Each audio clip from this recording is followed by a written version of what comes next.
ராதே கிருஷ்ணா. நம்மை நாமே தனிமைப்படுத்திக் கொள்வது அப்படிங்கிறது ஒரு தெரப்பி என்று சமீபத்தில் படிக்க நேர்ந்தது.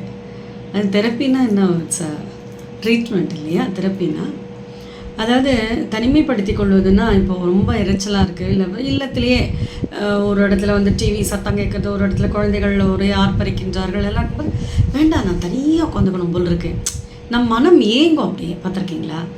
அந்த மாதிரி ஏங்கும் பொழுது தனிமையாக உட்காரும்போது ஒரு சுக்கமாக இருக்கும். கரெக்டு. அதாவது எத்தனை இந்த ஆரோ மெடிடேஷனில் கூட நீங்கள் அதை பார்க்கலாம். எத்தனை கும்பல் இருந்தாலும் நான் தனியாக தான் இருக்கேன் அப்படின்னு கண்களை மூடிக்கொண்டு தியானம் செய்யும் பொழுது நாம் தனியாக இருப்பதாக நம்மளால் உணர முடியும்.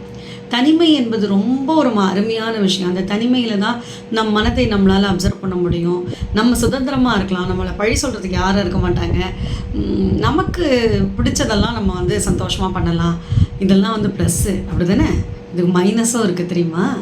இப்படி தனிமாக இருந்து கொஞ்சம் பேரை சுற்றி பார்த்தாலே ஒரு மாதிரி அலர்ஜி மாதிரி ஆகிடும். ஐயோ என்னது இது, எங்கே பார்த்தாலும் ஆட்களாக இருக்காங்க, ஒரே சத்தமாக இருக்குது. சிலர்லாம் பார்த்துருக்கீங்களா, பப்ளிக் பிளேசஸில் கொஞ்ச நேரம் கூட அவங்களால இருக்க முடியாது. ஏன்? ஒரே இறைச்சலாக இருக்கு. என்ன is it a market place அப்படிம்பாங்க. அவங்க வந்து ரொம்ப அமைதியாக தனியாக இருந்து ஒரு செக்லூஷனில் இருந்து அவர்களால் கொஞ்சம் சத்தத்தையோ கொஞ்சம் மனிதர்களையோ டாலரேட் பொறுத்துக்கொள்ள முடியாத அளவுக்கு சென்று விடுவார்கள். அது தவிர நாம் நம்மை தனிமைப்படுத்திக் கொள்வது என்பது எப்பொழுது வேண்டும் என்றால், நம்மளையே உள்முகமாக பார்த்து நம்மை நாமளே செப்பனிட்டுக் கொள்வதற்காக ஒரு தனிமை நமக்கு நிச்சயமாக அவசியம்தான். But man is a social animal. நம்ம வந்து இந்த சுற்றுச்சூழலுக்கு ஏற்றாற் போல நம்மை நாமளே அடாப்ட் பண்ணிட்டு, குழந்தைகள் இருந்தால் அவர்கள் கூட விளையாடுவதும், மற்ற நேரங்களில் நம்ம தனிமைப்படுத்தி கொண்டு அந்த சுகம் வேறு.